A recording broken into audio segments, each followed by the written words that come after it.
The wind cut through the street, biting at exposed skin. Leo gripped the handlebars, his knuckles white against the freezing metal. He leaned into the frame, pushing his weight into the pedals, but his legs felt heavy. His stomach had been growling since dawn, a hollow, persistent ache that made every rotation of the wheels feel like a monumental task. He pulled over under the flicker of a dying street lamp and jammed a hand into his pocket. His fingers brushed against 3 coins. 60 cents. That was the sum total of his current world. If he failed this delivery, he failed to eat. If he failed to eat, he would not have the strength to pedal tomorrow. He looked down the long, dark stretch of road ahead, took a sharp breath that burned his throat, and shoved off the curb. He had to keep moving. He had to reach the next address before his legs gave out. The rhythm of the chain clinking was the only thing keeping his focus anchored to the ground. He picked up speed, eyes locked on the horizon, desperate to outrun the hunger that was slowly pulling him toward the pavement. The restaurant kitchen radiated heat.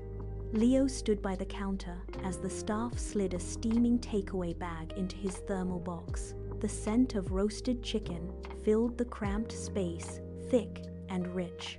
He sealed the lid, the warmth radiating against his chest, as he stepped back out into the biting night. He climbed back onto his bike, pedaling toward the wealthy district.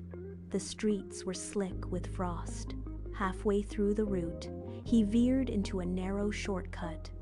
The shadows deepened. He slowed, then skidded to a halt.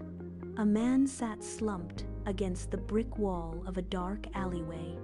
The man was shaking, his frame jerking in rhythmic, violent spasms. His skin looked gray under the dim light. Leo looked at his own handlebars, then at the thermal box strapped to the frame. The heat from the container seeped through the casing, a stark reminder of the meal inside. He watched the man struggle to breathe, his teeth chattering against the silence. The distance between the steaming bag and the man's hollow, shivering form felt like a chasm. Leo gripped the brake lever until his hand ached. He did not move forward. He did not turn away. He simply watched the man tremble in the dark. Leo glanced toward the street entrance. No headlights, no witnesses. He reached for the thermal box. The zipper rasped against the silence, and he pulled the container out. The steam rose, swirling into the freezing air. He stepped off the bike and knelt in the grit of the alley. His heart hammered against his ribs, a frantic warning of the job he was about to lose. He did not look back. He reached out and pressed the container into the man's hands. The man stopped shaking for a second, his fingers closing around the warm plastic. He lifted the lid, and the scent of the meal filled the narrow space. The man began to eat, slow and steady, eyes fixed on the damp ground. Leo stayed on his knees, watching every bite disappear. He felt the cold seeping into his own bones again, but the hunger in his stomach quieted. He saw the man's color return to his face, a subtle shift in the shadows. He stayed until the last scrap was gone. He stood up, his legs stiff, and walked his bike back toward the street. He was empty-handed, and he knew exactly what awaited him at the restaurant. But his pace remained deliberate. Leo pushed his bike through the threshold. The restaurant kitchen was a blur of noise. The manager stood by the dispatch counter, his face a mask of fury. He slammed a tablet onto the granite top. "Where is the order?" he bellowed, his voice cutting through the clatter of plates. "The customer is furious. Explain yourself." Leo set the bike aside and stood still. He met the manager's gaze. "I gave it to someone who needed it more." The manager froze, his mouth opening to shout, but he stopped as the restaurant owner stepped out from the office. He held a phone, his thumb hovering over the screen. The owner looked between the manager and Leo, his expression unreadable. "I have the customer on the line," the owner said, his voice level. He heard the report. "He wants to talk to the delivery driver." The manager stepped back, his face draining of color.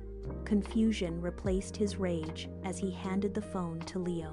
Leo took it, his grip firm. The silence in the kitchen became absolute. Everyone watched as Leo held the device to his ear, listening to the voice on the other end. Leo lowered the phone and handed it back to the owner. The kitchen door swung open, and the customer stepped inside. He bypassed the manager entirely, walking straight to Leo. He reached into his pocket, pulled out a thick envelope, and pressed it into Leo's hand. The paper felt heavy, substantial against his palm. The customer nodded once, then turned and left the restaurant without another word. The owner stepped forward, the tension in his shoulders finally breaking. He placed a firm hand on Leo's shoulder and gestured toward the line of prep stations. "We have an opening in the kitchen," the owner said. "A real one. No more bikes, no more streets." Leo looked at the envelope, then at the warmth radiating from the stoves. He felt the constant, gnawing ache in his stomach vanish. He had spent months bracing for the next failure, the next hunger, but that cycle ended in this moment. He set his bike against the wall, took off his delivery gear, and stepped toward the prep station. His hands were steady. He picked up a knife, felt the weight of the steel, and began to work.